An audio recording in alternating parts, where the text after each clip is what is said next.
Facing Americans are substantial. At a time when our values, our freedoms, and our constitutional rights are under attack, it's more important than ever to stand with the American Center for Law and Justice. For decades now, the ACLJ has been on the front lines, protecting your freedoms, defending your rights in courts, in Congress, and in the public arena. And we have an exceptional track record of success. But here's the bottom line. We could not do our work without your support. We remain committed to protecting your religious and constitutional freedoms. That remains our top priority, especially now during these challenging times. The American Center for Law and Justice is on your side. If you're already a member, thank you. And if you're not, well, this is the perfect time to stand with us at aclj.org, where you can learn more about our life-changing work. Become a member today. aclj.org.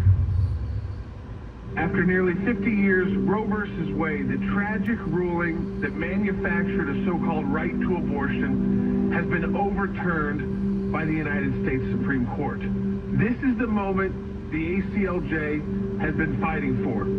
It's the biggest victory we've achieved in our 3-decade-long fight against the soulless abortion industry. And believe me, abortionists like Planned Parenthood are devastated. This victory would not have been possible without the steadfast prayer and support of ACLJ members like you. On behalf of the entire ACLJ, I thank you for standing with us against the abortion industry and helping us save defenseless babies. I thank you for making this victory possible. And I ask you for your continued prayer and support as we continue to battle against barbaric new abortion laws across our nation.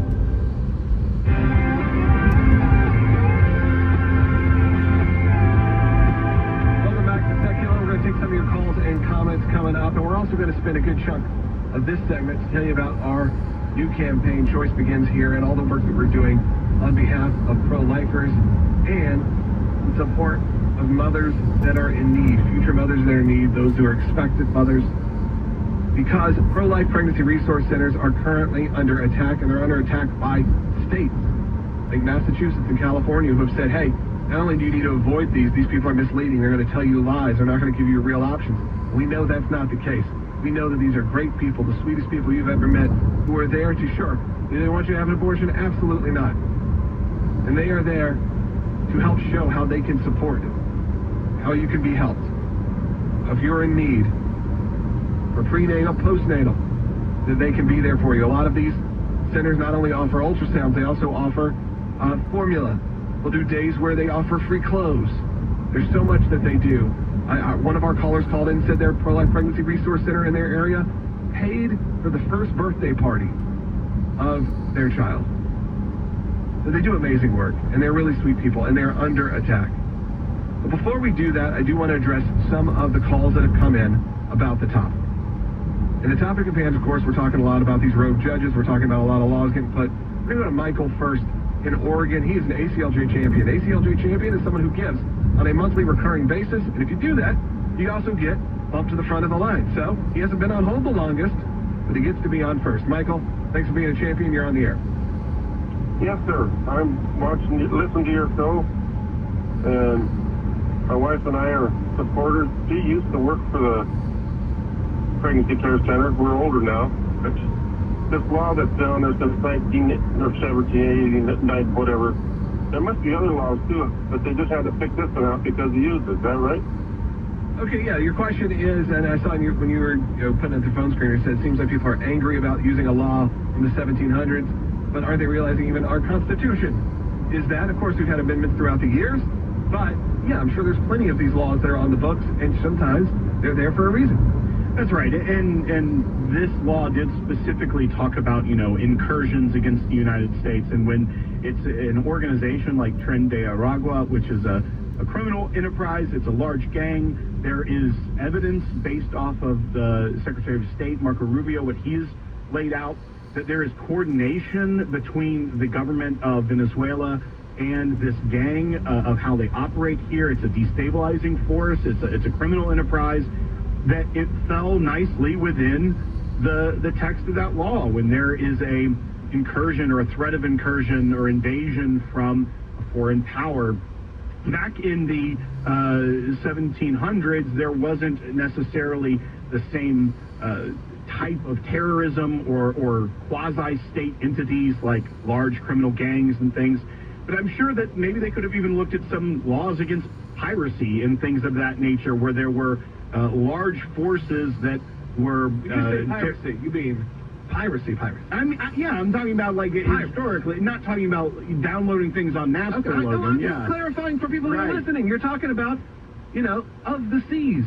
Right, and so things sometimes that you wouldn't think of as having modern context when the way the law is passed, but still on the book, it hasn't been overturned by Congress, it hasn't been overturned by a court, then there are many laws that just because it is an older law, you point out the Constitution predates all of our laws, and that is still our guiding principle and what gives us our protections to our rights and freedoms in this country. So, yeah, I think they're protesting of, well, that law is really old. It's like, well, that law's still in effect and on the books.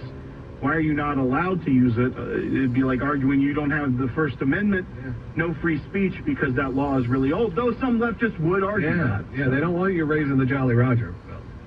So let's go to Greg, who's calling in Colorado. Greg, you're on the air. Hi. Isn't the cart before the horse here just a bit? I mean, these judges that are doing all this, these liberal judges, how can they do such a thing? I mean, don't they want criminals out of this country? I mean, it's like they would do anything just to oppose our commander-in-chief. Well, Greg, I think you're right there. I think there's two different questions there. One of them is, how can they do it? Well, we know what the laws are on the books. They need to be clarified. But Josh Hawley said we need to make sure that they actually can operate correctly, and that we feel like that what you put judges there for is what they actually can do.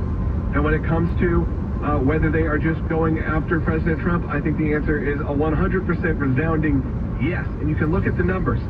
President Obama had 12 injunctions. In President Trump's first term, he had 64. And that number is getting higher and higher now for the second term. I don't know where we're at right now, but it's already in the double digits. Yeah, I believe it's between that 12 and 15 number that President Obama only had for his entire two terms.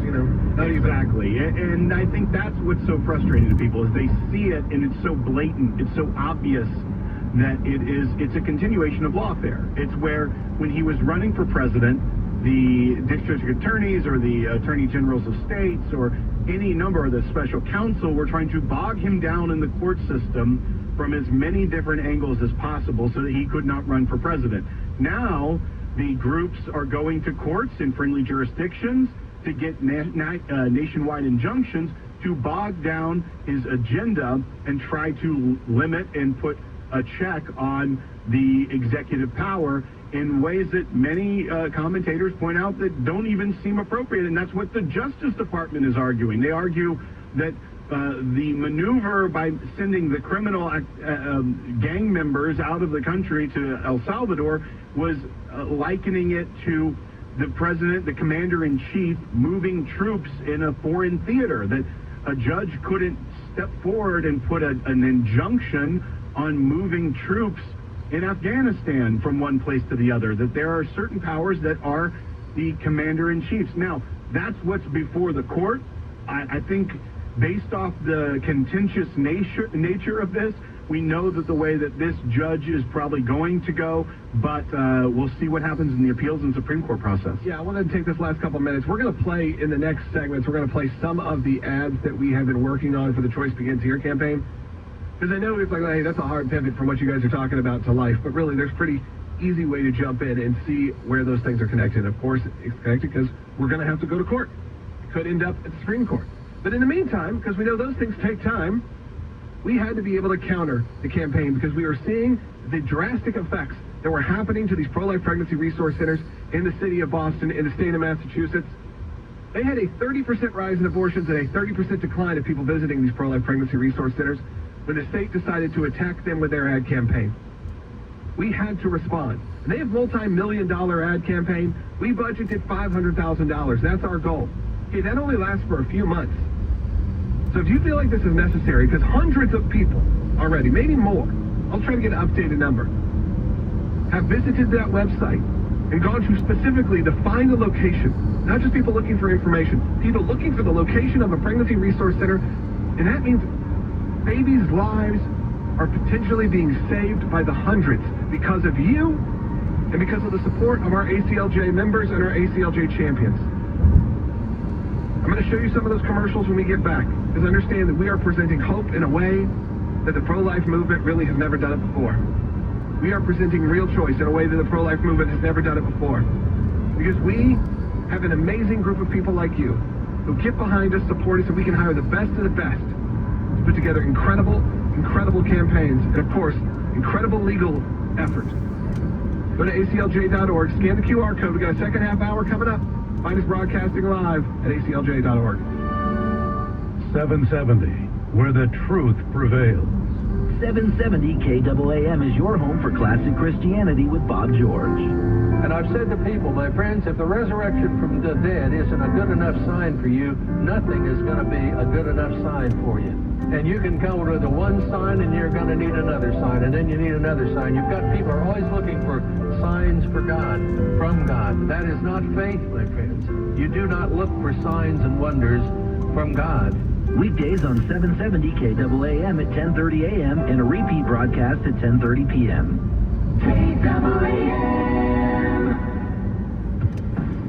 Keeping you informed and engaged, now more than ever. This is Seculo. And now your host, Logan Seculo. Welcome back to Seculo. Second half hour coming up. Rick Brunell's going to be joining us in the next segment. We're going to take your calls and comments as well. And in the final segment, we're going to head over to Europe, to Geneva. You're going to hear from our team at the ECLJ, a really incredible piece. You're going to see what it looks like when they are out there doing the good work in the fight for Christians who are being persecuted. When we say persecuted, we mean really persecuted around the world. We're not talking about even, look, I think Americans have a lot of issues. They have to always stay vigilant on what's going on to make sure we support the church, make sure we support what's happening for Christians, whether that is as small as it seems, as a church that's meeting on a beach in California being told they can't do it anymore. But then we go over to somewhere like the Republic of Congo, and you have massive murder of Christians that's happening in real time. And that is why the ECLJ exists as well. Sure, they handle those kind of smaller cases too that you would say, and I put quote-unquote small, none are small. There may be less life-threatening cases, but they also handle these big ones and make sure we're there at the UN. But you go, why are we at the UN? We're at the UN because a voice has to be there. A voice like yours has to be there. If not, you just get run right over, and no one's there, and that group of people just have no checks and balances without groups like the ECLJ there. Let's go ahead and take some phone calls. Let's go to Phil, who's calling in Pennsylvania. He's talking, I believe, about Schumer's situation. Phil, you're on the air in Pennsylvania. Hey, thanks for taking my call. President Trump's first term was Russia, Russia, Russia, Ukraine, impeachment. This second term is nothing short of a judicial oligarchy. That's all it is, well-placed judges. Now, how do we battle this? With every, it's my suggestion, and you guys are the brains. But with every executive order, he's got to file suit against the Biden administration for anti-American whatever, and get an order saying that this executive order that he's issuing is fine, and that if anybody wants to do that 200 times in ruby red states and let them come at us. But we will have an order from a judge in a ruby red state that says what he's doing is fine. Well, part of the problem, Phil, is that he's I like your concept, but many times when you're the president, it's the executive order is overturning something. This is executive function. This isn't something that he can then sue if he's already overturned it. There's no harm. And the Justice Department, I think one would be, they would be thrown out because they're saying there's no merits. You overturned it in those states because the judges would point out properly that that there's no standing here on something that you've done. You can't also then sue to defend yourself preemptively, and that's part of the problem. Also, going to those states, those judges would then follow the law and be like, why are you filing this? This has nothing to do here. But it is a problem. I agree with you. It was Russia, Russia, Russia. That was their game plan this time they've honed their lawfare in many ways throughout the election season in the 4 years that they had a break from President Trump by trying to get him thrown in jail. And you're seeing now that they are, the people like the ACLU, the groups that know where to file, are going to the right places because they know where the judges are that are going to give them these extreme nationwide injunctions. Let's go to Lewis now. Thanks, Phil. Lewis in Colorado. Before we head to break, get to Rick Grinnell. Lewis, you're on the air. Thanks for taking my call. This is all a continuation, and you just mentioned it, about him, keeping him in court and keeping him away from the campaign. Now they're just carrying it on to this court issue where they're trying to block him from having any action. And I mean, I'm only cutting you off because we were running out of time here in this segment. I wanted to make sure we got to your call, because I think you're right. I think that this is just taking that strategy and trying to replicate it. But you know what? There's groups like ours that are there to make sure we get to fight back, and we are going to be there when needed. So right now, I'm going to encourage you to support the work of the ACLJ. I'll bring this up also with Rick Grinnell if we can in the next segment to talk about how we can combat what's happening right now. Be a part of that movement right now. Be a part of the team. These fights, they require immense resources, and we need your support. I'm going to go through what we're doing also in Europe, the ECLJ, and the worldwide push for the American Center for Law and Justice. It's not just what happens inside our United States. So right now, scan the QR code. We've got a short break coming up right now, and then Rick Grinnell's going to join us. Talk JFK. Champions aren't born. Champions are ordinary people just like you who choose to do the extraordinary, to go the extra mile, to do what is right no matter the cost. It can be a difficult choice, but one any of us can make, including you. You can make a difference. You can be a champion. The legal battles we fight and the victories we've won are only possible because of the support of ACLJ members like you. But many of our cases take not only weeks, but months and sometimes years. By setting up a monthly donation, ACLJ champions ensure we have the resources we need to take on these critical legal battles and win. By becoming a monthly donor, you become a champion of life, a champion of liberty, and a champion of freedom. Become an ACLJ champion today. Go to aclj.org/champion. Hey everyone, this is Jordan Seculo. You've spoken and we've heard you loud and clear. That's why this month we're doing something big. We're proud to announce our brand new ACLJ Life and Liberty Drive. Our legal teams will be focusing on the issues that you, our ACLJ members, have told us matter the most to you. Life and religious liberty. We're redoubling our efforts to beat back the radical left's attack on your constitutional religious freedoms and to defend the sanctity of human life. Life and liberty are the cornerstones of our great nation, but they're not guaranteed. When the values we hold dear are under attack, it's up to all of us to take a stand or risk losing them forever. This is not just a call to fund our legal battles. This is your moment to get in the fight. Just as before, every tax-deductible gift will be doubled, dollar for dollar, through the ACLJ Life and Liberty Drive, giving you twice the impact to defend your freedoms and help us fight to literally save lives. Join the ACLJ in the fight to keep America free.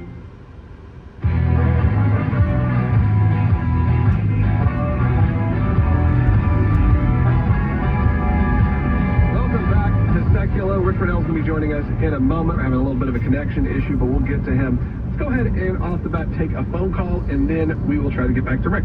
Let's go to Chris, who's calling in Nevada, on line 1. Chris, watching on YouTube, which we appreciate. If you're watching on YouTube right now, we know about half the people that watch don't subscribe. Hit that subscribe button. We're about to hit 470,000 people just on our YouTube channel, which is amazing. So go ahead and do that. Chris, you're on the air. Hi, how come nobody brings up that these cases are being forum shopped into states that are favorable to those positions? I think we do. Yeah, Chris, we've been talking about that, and no offense to you, because I understand we do a lot of shows here, but we have been talking about that. We've been talking about the fact that they are finding, the ACLU is going out there a lot of times and finding a judge that they know is going to vote in their favor. Right.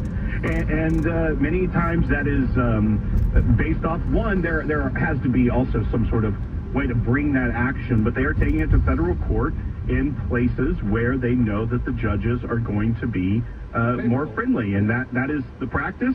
And you may have concerns with it. We do, we know, but that is 100% what is happening here. They're not going to Alabama and saying, hey, we're going to bring our federal claim here. Why do you make it Alabama, Will? There you go. I'm sorry, because I feel it'd be a lot more favorable than Washington State.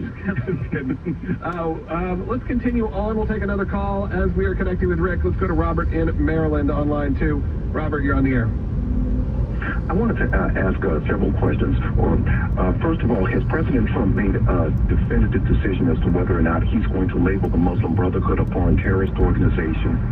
Second question I had is that I found out that district court judges can't issue the injunctions against the executive orders, and as a result, what they're doing is basically unconstitutional.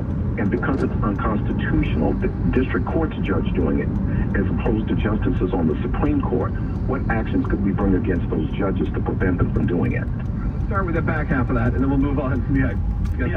The Muslim Brotherhood is not currently a foreign terrorist organization designated. They have a long history of the tentacles throughout the Muslim world and even in the United States. 2019, when President Trump was up for re-election, he was mentioning it. He was mentioning it, as well as there have been members of Congress that have tried to bring bills forward. We don't know what he's decided and have not seen any movement on that, but it is a good question. On the second part, Robert, and then we're going to get to Rick Grinnell, I think this already is something that probably should be fast-tracked to the Supreme Court, figuring out what the limits of these things are, and I think that may be the first question that gets to the Supreme Court, not even if these executive actions are legal or not, but whether or not the injunctions themselves are something that is able to be upheld by these district court judges. Yeah, but Rick Grinnell's joining us, I believe, by phone. Is that right? Rick Grinnell's joining us by phone. We had some video connections, which is unfortunate. I like the light fixture.